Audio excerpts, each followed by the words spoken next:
Hello అండి, welcome back to my channel Sumadivya vlogs. నేను ఈరోజు అమృతం ఆయుర్వేదిక్ హాస్పిటల్కి వచ్చానండి. ఇక్కడ ఎంతో అనుభవజ్ఞులైన ఆయుర్వేద నిపుణులు ఎన్ సుబ్రహ్మణ్యం గారి హాస్పిటల్కి అయితే వచ్చాను.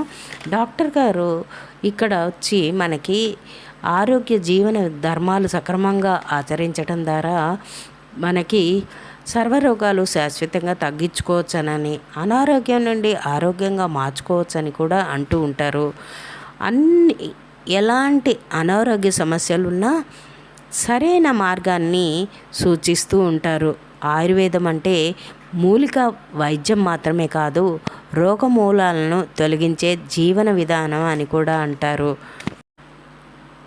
గుండె జబ్బులు, మధుమేహం, స్థూలకాయం, రక్తపోటు, థైరాయిడ్, చర్మ వ్యాధులు, అలర్జీ, పైల్స్ ఇలా రకరకాల వ్యాధులను కూడా శాశ్వతంగా పరిష్కరించవచ్చు అని కూడా అంటూ ఉంటారు. ఇక్కడ డాక్టర్ గారు హాస్పిటల్లో వనమూలికలు, చూర్ణాలు అయితే చాలా ఉన్నాయి. వనమూలికలు ఏ జబ్బును తగ్గిస్తుంది, ఎన్ని రకాలు ఉన్నాయి అనేది చూద్దాం. అంతేకాకుండా ఈ రోజుల్లో చాలామంది మధుమేహము, థైరాయిడ్తో బాధపడుతున్నారు. వాటి గురించి కూడా డాక్టర్ మాటల్లో అడిగి తెలుసుకుందాము. మరి నాతో పాటు మీరు కూడా చూడండి. మధుమేహం అండి, ముందు వాళ్లకు ఉందా లేదా నిర్ధారణ చేసుకోవాలి. ఆ నిర్ధారణ చేసుకోవడంలో కొన్ని పొరపాట్లు ఉంటాయి. ఎప్పుడో వాళ్ళకి ఏదో ఆహారంలో తేడా వచ్చినప్పుడో, ఆరోగ్యంలో తేడా వచ్చినప్పుడో, ఏదో ఆ సమస్య వచ్చినప్పుడు మాత్రమే వెళ్ళి టెస్ట్ చేసుకుంటారు. చేసుకుంటే అప్పుడు షుగర్ పెరిగిందని వాళ్ళకి తెలుస్తుంది. వెంటనే డాక్టర్ని సంప్రదిస్తారు, మందులు ఇస్తారు, మందులు వాడుతుంటారు.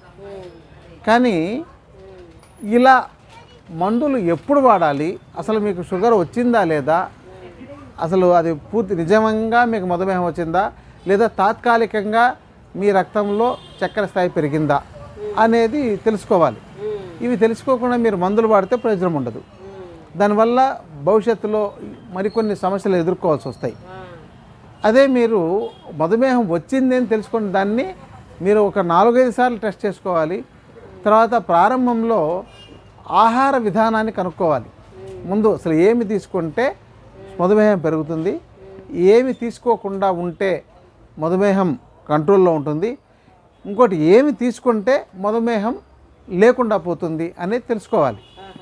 ఇలా కాకుండా ఇప్పుడు ప్రస్తుతం అందరికీ అట్రాక్షన్ ఏంటంటే ఆధునిక వైద్యం. దాంతో వెళ్ళగానే మీకు ఒక టాబ్లెట్ రాసిస్తారు, మీ పని పూర్తి అయిపోతుంది, దీన్ని రోజు వేసుకోండి, 2 నెలలకు ఒకసారి 3 నెలలకు ఒకసారి వచ్చి చెక్ చేయించుకోండి, మీకు ఓకే పెరిగి ఉంటే చూద్దాం, లేదా తగ్గితే తగ్గిద్దాం అనే విధానాన్ని అలవాటు చేస్తారు. ఇక ఒక్కసారి ఆధునిక వైద్యంలో మందులు ప్రారంభించిన తర్వాత ఇక జీవితకాలం వాడుతూనే ఉండాలి అంటారు. మధుమేహానికి కానీ, బీపీకి కానీ, థైరాయిడ్కి కానీ, అస్తమాకి కానీ, అలర్జీస్కి కానీ, వీటికన్నిటికీ అంటే మధ్యలో మనము ఆపేయచ్చా డాక్టర్ గారు? అలాంటివి వాడితే కనుక, ఈ మందులు మీరు చెప్పిన అమృతం వాడితే కనుక తప్పకుండా అండి వాళ్ళ ఆహార విధానాన్ని ముందు మారుస్తాం. వాళ్ళు దానికి సిద్ధంగా ఉండాలి. ముందు మేము చెప్పినవన్నీ చేసుకోవాలి. అప్పుడు వాళ్లకు అది కంట్రోల్లోకి వస్తుంది. అప్పుడు వాళ్ళు ఆపుకునే స్థాయి వరకు తీసుకురావచ్చు. కానీ ఇంకోటి ఏంటంటే బిగినింగ్లోనే ఆయుర్వేదాన్ని సంప్రదిస్తే దాన్ని దీంతోనే అదుపులో ఉంచవచ్చు. కానీ ముందు వెళ్ళి అన్ని మందులు వాడేసి లోపల ఆర్గాన్స్ అన్నింటినీ పాడు చేసేసి తర్వాత మీరు మళ్ళీ వీటి కోసం వచ్చారనుకోండి, ఒక్కొక్కసారి మీకు అంతకంటే తీవ్రమైన స్థాయికి వెళ్లకుండా మిగతా మీ ఆర్గాన్స్ దెబ్బతినకుండా కాపాడవచ్చేమో. కానీ అది వాళ్ళ యొక్క శరీర తత్వము, వాళ్ళ యొక్క వయస్సు, వాళ్ళకున్న ఇతర సమస్యలు వీటిని బట్టి ఆధారపడి ఉంటుందండి. ఇంకోటి డాక్టర్ గారు, అలాగే థైరాయిడ్ గురించి కూడా చాలా మంది బాధపడుతున్నారు. దాన్ని కూడా కంట్రోల్ చేయొచ్చా? ఆహార విధానము, జీవన విధానమేనండి. రోగాలు లేవు, రోగాలు రావు. ఎప్పుడు మీ ఆహార ధర్మాలు, ఆరోగ్య ధర్మాలు, జీవన ధర్మాలు సక్రంగా ఆచరిస్తున్నప్పుడు ముందు అవి తెలుసుకోవాలి. ఒక ఆహార ధర్మం ఏంటంటే, ఆరోగ్య ధర్మం ఏంటి, అదేదో అన్నీ ఒక వాక్యంలో చెప్పగలిగేవి కావు. వాళ్ళు ఉదయం లేస్తే ఏం చేయాలి, ఎలాంటి నియమాలు పాటించాలి, ఆహార విధానం ఎలా తీసుకోవాలి, ఏ ఆహారం మంచిది, వేటిని వేటితో కలిపి తీసుకోవాలి, వేటిని వేటితో కలిపి తీసుకోకూడదు, ఈ సమాచారం అంతా కావాలి. ఇవన్నీ నేర్చుకోవాలి. ఇదేంటంటే ఒక వైద్యుడి దగ్గరకు వస్తే మీకు వాటిని చెప్తారు. అది ఒక రోజులో కాదు, మీరు అది ఒక నెలకు ఒకసారి వచ్చి కొంత విజ్ఞానాన్ని నేర్చుకుంటూ తర్వాత మీరు దాన్ని ఇంప్రూవ్ చేసుకోవాలి. ఆ తర్వాత ఆచరిస్తూ మీకు ఏదైనా డౌట్స్ ఉన్నట్లయితే వాటిని మళ్ళీ వైద్యుల దగ్గరకు వచ్చి తెలుసుకున్నట్లయితే మీకు వాటిని కంట్రోల్ చేయొచ్చు. అలా కాకుండా మీ ఇష్టం వచ్చింది ఏదో నేను వాడుకుంటాను, ఏదో చూర్ణం ఇచ్చేయండి నేను తింటూ ఉంటాను అంటే అలా అది ప్రయోజనం కలగకపోవచ్చు. కానీ కొన్ని ప్రయోజనాలు అవి కూడా జరుగుతాయి. ఇప్పుడు చివరికి ప్రారంభ స్థాయిలో ఉండే మధుమేహం అంటే షుగరు కేవలం పసుపు, మారేడు చూర్ణం, మారేడు ఆకుల చూర్ణం, ఇంకొకటి ఉసిరి చూర్ణం, వీటి యొక్క కలయికతో కూడా చాలా అద్భుతంగా పనిచేస్తుంది. డాక్టర్ గారు ఒక సందేహం, ఈ ఇంగ్లీష్ మెడిసిన్స్ తో పాటు ఇవి కూడా వేసుకోవచ్చా? వేసుకోవచ్చండి, వాటితో పాటు ఇది ఆహారం లాంటిది, మందులు కాదు. ముందు బాగా గుర్తుపెట్టుకోండి, ప్రకృతిలో మనకు అందించిన ఒక ఆకుకూరలు, కూరగాయలు, పళ్ళు, గింజధాన్యాలు లాంటివే ఇవి. అంతేగాని ఇది ప్రత్యేకమైన మందులు కాదు. కానీ ఇప్పుడు మీరు అలాగని ఇది ఆ ప్రకృతి మనకి ఇచ్చిందని మీరు ఉప్పును డైరెక్ట్గా తినగలరా? మిరపకాయలను డైరెక్ట్గా నమలగలరా? ఆ చింతపండును చప్పరించి తింటూ ఉండగలరా? సో ఈ విధానంతో మీరు ఉండలేరు. కాబట్టి వాటికి ఒక కాంబినేషన్ అవసరం అన్నమాట. ఆ కాంబినేషన్స్తో తీసుకోవాల్సిందండి. మీ దగ్గర ఉన్న కొన్ని చూర్ణాలు మాకు వాటి గురించి చెప్పరా? ఇక్కడ చాలా చూర్ణాలు అయితే కనబడుతున్నాయి. ఇదిగోండి, ఇది ఇక్కడ మర్రి పళ్ళు అని ఉన్నాయి. మర్రి పళ్ళు, రావి పళ్ళు, జువ్వి పళ్ళు, మేడి పళ్ళు, వీటిని ఇంకొకటి గంగరావి పళ్ళు అని వస్తాయి. ఇవి 5 రకాలని ఈ పళ్ళని చూర్ణం రూపంలో ఏదో చేసుకొని తీసుకున్నట్లయితే స్త్రీ పురుషులు ముఖ్యంగా పెళ్ళైన వెంటనే వాళ్ళు అమ్మాయి అబ్బాయి ఇద్దరు వీటిని తీసుకుంటున్నట్లయితే వాళ్ళకు గైనిక్ దోషాలు తగ్గి, అంటే ఆమెకు స్త్రీ అదే పీరియడ్స్లో కానీ లేదంటే ఎగ్స్ సరిపడినంత లేకుండా పోవడం లాంటివి ఆ సమస్యలు తగ్గి, అంటే ఎగ్స్ సరిపడినంత ఎక్కువ ఉత్పత్తి చేయిస్తుంది. రెండోది పురుషుల్లో వీర్యశక్తి అంటే వీర్య కణాలను ఉత్పత్తి చేయిస్తాయి. వాళ్ళకి మంచి సంతానం కలిగే అవకాశం ఉంటుంది. అందుకని మన దేశంలో ఎక్కడ ప్రపంచంలో కూడా మర్రి చెట్లు, రావి చెట్లు, మేడి చెట్లు, జువ్వి చెట్లు చాలా ఉంటున్నాయి, పెద్ద పెద్ద వృక్షాలుగా ఉంటున్నాయి. అది మీరు వాడుకోండి బాబు అని చెప్పనే ఉంటే వాటిని లేకుండా చేస్తున్నారు ప్రజెంట్. సో అట్లాగే ఇక్కడ నేల తాడి దుంపలోని ఉందండి. ఇది పురుషుల్లో వీరశక్తిని బాగా పెంచుతాయన్నమాట. ఇక ఇది మిరియాల చూర్ణం అండి. మనకు తెలిసిందే కదా, దగ్గు, జలుబు, జ్వరాల్లో వీటన్నిటిలో మిరియాలు బాగా ఉంటాయి. మందార ఆకు బ్యూటీలో పనిచేస్తుంది. మందార పువ్వును కూడా మన బ్యూటీలో వాడుకుంటారు. ఇది అత్తిపత్తి చూర్ణం అని న్యూరో డిజార్డర్స్లో పనిచేస్తుందండి. Nervous problem. అవునండి. ఈ లొద్దుకు చెక్క అని స్త్రీ వ్యాధులు, స్త్రీలకు పీరియడ్ సరిగా లేకపోవడం ఇలాంటి వాటిల్లో ఇది పనిచేస్తుంది. లొద్దుకు చెక్క అంటారు, లోద్రా చర్ణం అంటారు. లెమన్ పీల్, ఇది మనకు నిమ్మ తొక్కలు, వీటిని బ్యూటీ వాటిల్లో వాడతారు. ఇది కలోంజీ అని మనం నల్ల జీలకర్ర అని కూడా అనొచ్చు తెలుగులో. అవునండి. ఇది చేదు జీలకర్ర. ఇవి 2 షుగర్లో అద్భుతంగా పనిచేయగలిగేవి. ఇది కటుక రోహిణి అని అంటారు. ఇది లివర్ డిజార్డర్లో చాలా బాగా పనిచేస్తుంది. ఇది కాలమేఘ్ అని, ఇది మనకు జ్వరం చాలా అద్భుతం అండి. జ్వరాన్ని తగ్గించడానికి చాలా అమోఘంగా పనిచేస్తుంది. ఇది కాకరకాయకు మీకు డయాబెటీస్ తగ్గించడంలో పనిచేస్తుంది కదా అది. ఇక మీకు ఇది చూడండి, క్రౌంచి బీజాలు, ఈ పురుషులకు వీర్య కణాలను పెంచడంలో అది పనిచేయగలిగేది. కస్తూరి పసుపు మనకు యాంటీబయాటిక్గా పనిచేస్తుంది. ఇక నేరేడు గింజలు అతిమూత్ర వ్యాధిలో పనిచేస్తుంది. జటామాంసి నిద్ర పట్టకపోవడంలో పనిచేస్తుంది. అంటే ఈ నిద్ర పట్టకపోవడము అంటే అప్పుడు మనం ఒక స్పూన్ ఎలా వాడాలంటారు? అది తేనెతో తీసుకోవచ్చు అండి, నీటితో తీసుకోవచ్చు. ఒక 1/2 చెంచా చూర్ణం తీసుకున్నా చాలు అనమాట. ఇది జాక్ ఫ్రూట్ అని ఈ మధ్య బాగా పాపులర్ అయింది. ఇది మల్టీ న్యూట్రిషన్, అన్ని రకాల న్యూట్రిషన్స్. ఇంకోటి ఏంటంటే ఫ్రూట్స్లో బాగా న్యూట్రిషన్ ఉండే వాటిలో జాక్ ఫ్రూట్ అన్ని విటమిన్స్ అన్నీ అంతా మొత్తం దొరుకుతాయి. ఇక ఇసబ్గోల్ అని, ఇది మోషన్ ఫ్రీ అవడానికి మంచి ఫైబర్ ఉన్నది. ఇక ఇండిగో, ఇది ముఖ్యంగా లివర్ డిజార్డర్లో పనిచేస్తుంది. అండ్ రెండవది దీన్ని జుట్టులో రంగు రావడానికి కూడా వాడుతున్నారు. అంటే ఇది నీలం కలర్ వస్తుంది. ఈ గోరింటాకు ముందు పెట్టి తర్వాత తెల్ల జుట్టుకు ఈ గోరింటాకు మిక్స్ని వేడి నీళ్ళలో దేనితో కలిపి అప్లై చేసి అది అయిపోయిన తర్వాత మరుసటి రోజు ఈ నీలి చూర్ణాన్ని వేడి నీళ్ళలో కలిపి పేస్ట్ చేసి తలకు పెట్టించినట్లయితే మొదటి రోజు బ్రౌన్ కలర్ వచ్చేటుంది.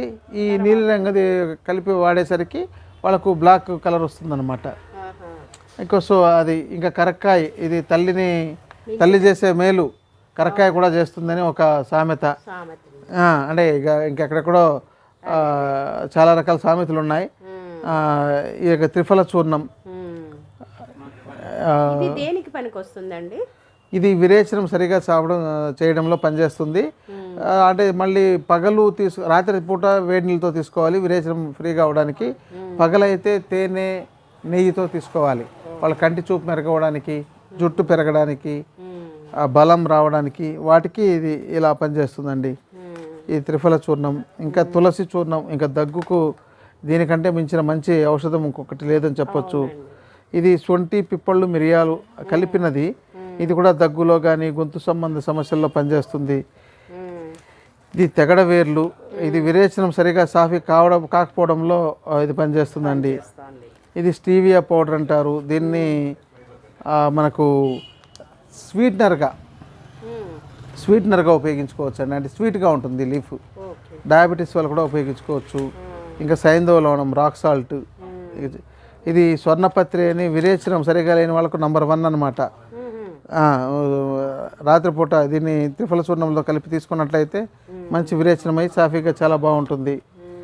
ఇక ఇలా ఇది నేలతాడి దుంపలు, తెల్ల నేలతాడి దుంపలని సఫేద్ ముసలని ఒకప్పుడు ఒక మార్కెట్లో ఒక ఊపేసింది. ఇది ఇంటర్నేషనల్గా చాలా ఎక్స్పోర్ట్ కూడా అవుతుంటుంది. దేని గురించి అండి అది? ఇది స్పెర్మ్ కౌంట్ పెంచడంలో, ఇమ్యూనిటీ పెంచడంలో, పురుషులకు మంచి జనరల్గా ఎనర్జీ ఇవ్వడంలో చాలా బాగా పనిచేస్తుంది. ఇంకా ఈ శతావరి ఇంకా స్త్రీలకు పిల్లలు కాకపోవడంలో ఆ యొక్క రోగాల్లో అసలు అద్భుతమైందనమాట. ఇక ఈ శతావరి పాలు సరిపడినంత స్త్రీలకు బాలింతల్లో పాలు సరిగా రావట్లేదంటే వీటిని తీసుకోవచ్చు అనమాట. దీన్ని తీసుకోవడం వల్ల వెంటనే 2వ రోజు నుంచే రిజల్ట్ ఉంటుంది.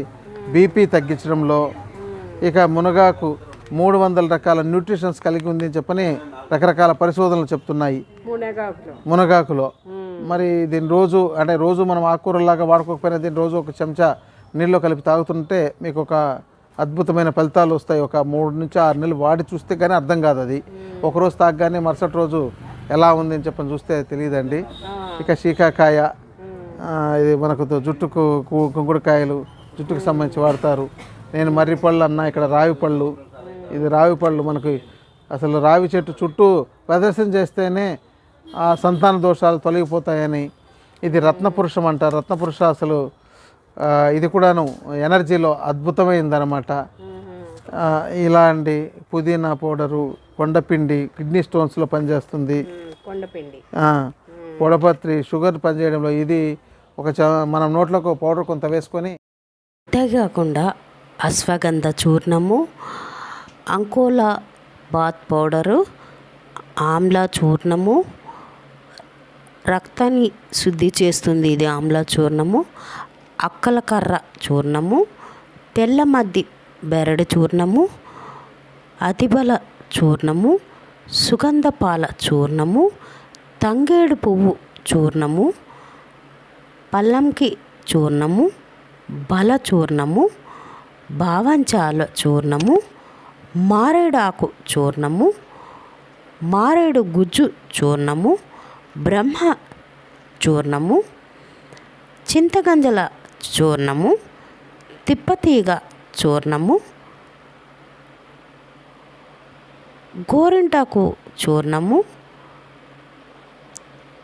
చేదు జీలకర్ర చూర్ణము, కల్లుంజి సీడ్స్, ఇలా రకరకాల మనకి చూర్ణాలైతే ఇక్కడ దొరికిపోతాయి. కరక్కాయ చూర్ణము, జటామాంసి చూర్ణము, వేప ఆకు చూర్ణము, నల్లేరు ఆకు చూర్ణము, ఇట్లా ముల్తానీ మిట్టి, మందార ఆకు పువ్వు చూర్ణాలు, ఇలా చాలా రకాల చూర్ణాలు అయితే మనకి ఇక్కడ అందుబాటులో అయితే ఉంటాయి. అంతేకాకుండా ఇక్కడ ట్యాబ్లెట్ రూపంలో మనకి ట్యాబ్లెట్ లాగా కూడా చూర్ణాలకు బదులు ఇలాంటివి కూడా ఇక్కడ అందుబాటులో ఉంటాయి. చూస్తున్నారు కదా, చాలా ఉన్నాయి ఇక్కడ. మరి మీకు ఏదన్నా అవసరం పడితే ఈ హాస్పిటల్లో మనకి దొరుకుతాయి. చూశారు కదండి, ఈ వీడియో మీకు ఎంతగానో ఉపయోగపడింది అనుకుంటాను.